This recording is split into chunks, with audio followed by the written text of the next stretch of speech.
had them online before I dial up. How they came and they on top and I'm a mile up. I had them online before I dial up. And then I really like the way he was honest about his struggles with addiction, his childhood trauma, his family issues, and you know, just and it just raises this whole issue, I think, that we don't like to talk about, that we're getting better at talking about among us, but that we're still not good with talking about it. We're still not comfortable with talking about addiction. Romeo Must Die, you were right. Yeah. We're still not comfortable not only talking about addiction, we're not comfortable being decent. We're not comfortable not demonizing people who suffer from addiction, Black folks. And we're still not comfortable talking about mental health and trauma when it comes to Black men. Mm-hmm. I think we're more comfortable with it when it's women, but we still have this weird kind of mental, I don't know what it is, where we think that these issues don't apply to Black men. And DMX, who's, you know, if his born name was Earl Simmons, he struggled with those things. And, you know, you just Google his name and watch some of his interviews where he talked very honestly about these things. Mm-hmm. And he struggled with these issues, the addictions and the trauma and the mental issues. And I mean, it's so sad that the addiction, that he finally he succumbed to his addiction. But I feel like his death makes me more makes me more vigilant to advocate for the mental health and the, you know, the medical health of Black men. Because I mean, it's just, I mean, this, if you listen to the chronology of his music, you see how this brother changed and grew and how he was struggling with these issues, but through it all, he found and stuck to faith. Yeah. And I mean, you know, this was just a real sad day, you know, to hear that. You're right. We knew it was coming, but it's like, man, it just, and I just can't help but think of all the men, all the brothers, all the Black men, all the young brothers struggling under the weight of all of these things, who didn't have the outlet DMX had, who didn't have the resources that he had to get treatment, to get, you know, therapy. Right. And we just got to do better, y'all. We just got to do better. So rest in peace, rest in power, Earl Simmons, DMX. Well, you know what, and you're right about everything you said, but when I say that DMX was a very important part, there's a part that a lot of people don't want to talk about that DMX meant. If you did time during the 90s. Oh, yeah. Come on now. You know what I mean? Let's talk about that DMX. If you did time, if you was in the state pen during the 90s like I was, or you did any kind of time during the 90s when DMX came out, his voice was the soundtrack of your workout. Oh, man. Wow, really? You know, you could not go in any prison yard.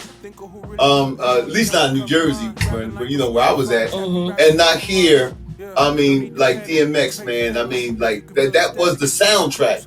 And see, one of the most important things is that DMX expressed a part of our manhood that previously wasn't being expressed. What I mean by that is that prior to DMX, you had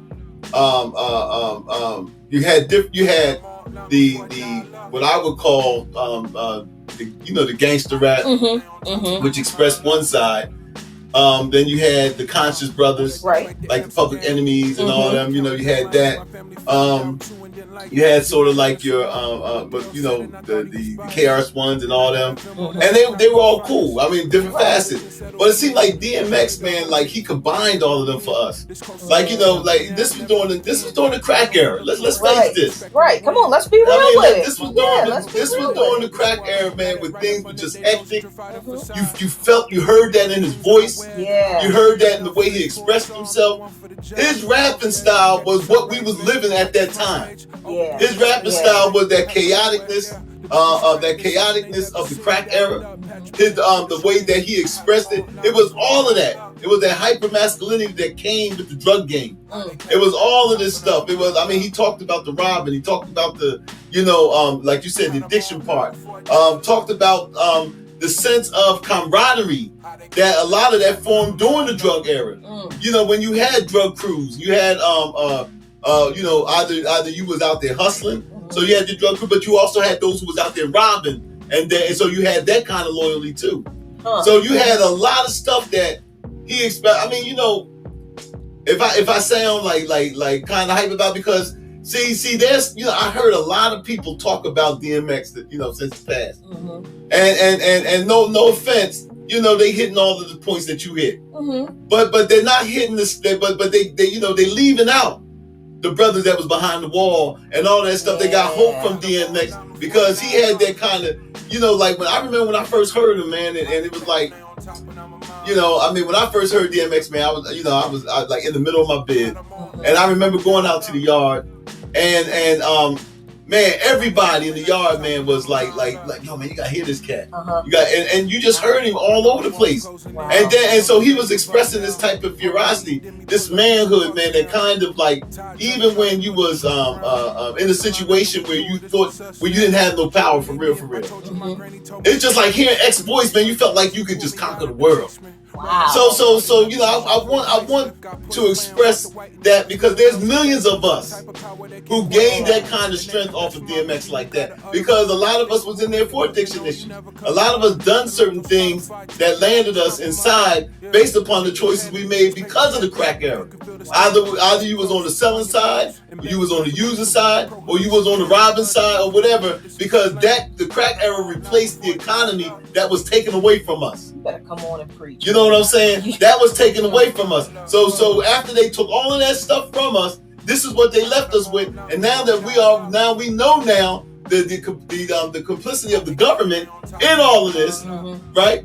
So a lot of us got caught up in that. A lot of us became victims of that, and not knowing how, and knowing like that episode of Snowfall you and I saw the other day, when the father told him, he said, "Man, we survived all of this. I don't know if we're gonna survive this." That was so key, in that episode. I'm so glad you raised that, because looking back on that period of time, you're in the middle of it and you don't know like the impact that it's going to have, but you know that it is nothing that you've ever seen before. And now, of course, on the other side of it, now I understand the terror that my mom and my aunt had, raising us in a neighborhood that completely changed in a way that they had never seen. But what the father said in that episode of Snowfall was absolutely it. It's like we've survived the Middle Passage, we survived the transatlantic slave trade, we've survived slavery, we've survived Jim Crow, we've survived all these other things.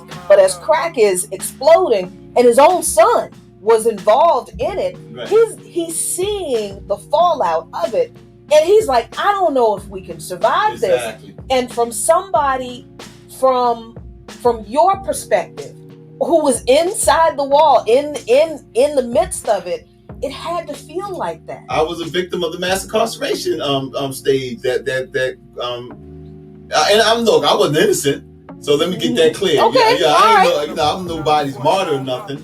I deserve, I did what I did, and then, and I deserved to get, and I got what I got. So I'm definitely nobody's martyr, but at the same point, is that you had guys in there who if you look back right now, these are the guys they're trying to release now because they shouldn't have been there in the first place. Right. And so you in there and you're surrounded by all of these young black men. I was in my 20s, my early 20s and stuff when I first got incarcerated. So all of us, you had all of this young, virile black manhood that's in there, and this phenomenon of the crack epidemic, being victimized because there wasn't no compassionate response to us. Right. There was no compassion. No matter what side of the fence you was on, there was no compassionate response to us. Nobody wasn't trying to understand where we was coming from. Right. They wasn't trying to understand what made us make the choices that we made, or what contributed to the choices that we made. Nobody. It was all we got was you jokers are criminals, or you junkies, or you crackheads, or you this. You're a scourge of the neighborhood, and all of this kind of stuff, right? And maybe there was some truth in that. But at the same time, what I'm saying is, getting back to DMX, it was like, like he came at that time.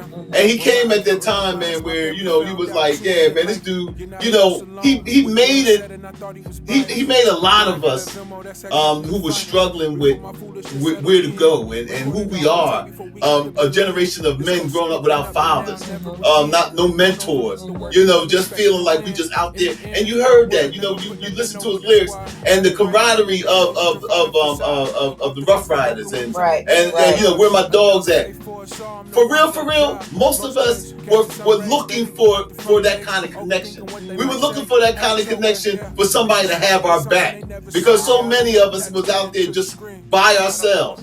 You know what I mean? So many of us was just out there, man, having to look over your shoulder or by yourself or don't know which way that you want to turn. So here's a guy, man, who went to prison, who had his own struggles like us, who was able to articulate that. He wasn't no college guy playing gangster. Right. A lot of these hip hop artists were doing. He wasn't no guy that got, that had a psychology degree, pretending that he grew up in the projects and all that stuff. This dude lived this. And so his authenticity came through to us. And so, just like I think somebody in the chat says something about how we ridiculed Whitney Houston and we shouldn't have did that. Right. But and we know all the ridicule that X got with his drug addiction and stuff. But you know what? But the thing of it is that behind all of that stuff was real pain. It was real pain with Whitney. It was real pain with Marvin Gaye. Let's go back. We always had this problem. And I think, Jackie, one of the things I will end with this is that when we went on our Twitter account, and one of the things that I said in the Twitter is that, we have to, as a people, we got to set some standards. Now this is just coming from me. But, we got to set some standards, man. I think for too long we allow people to get rich off of our pain. I think we've allowed people too long. We allowed so long for people, man, to get famous and rich and gain all this notoriety, man, after not just off of our pain, but selling us self-destructive vices that is just no good for us. You know what I mean? And I don't want to get into specifics, man, but I think folks out there know what I'm getting at. You know what I mean? That the fact that we allow people who don't look like us to promote this to us, to our kids, and then want to label that as black culture. That ain't no damn black culture. That is not no black culture. For us to go around talking about killing each other, and for us to talk about this, degrading black women and all this other kind of stuff, to have somebody who don't look like us decide that, this is black culture without no input from us, and knowing the rich history and legacy we come from, to want to say, no, this is who you are. Right. So I don't know, man. No, you're right. I mean, and people get what you're saying, because Salafu Mac said they're weaponizing hip hop against us, and that's absolutely true. So exactly. What DMX was talking about, and I can't help but think of the song and the video "Who We Be." Oh my God! On my joints there. That's all of that. Everything that he just said was it. When you watch that video, when you listen to that song, who we be, that was DMX grappling with all of that and trying to remind himself and remind us through his art who we be.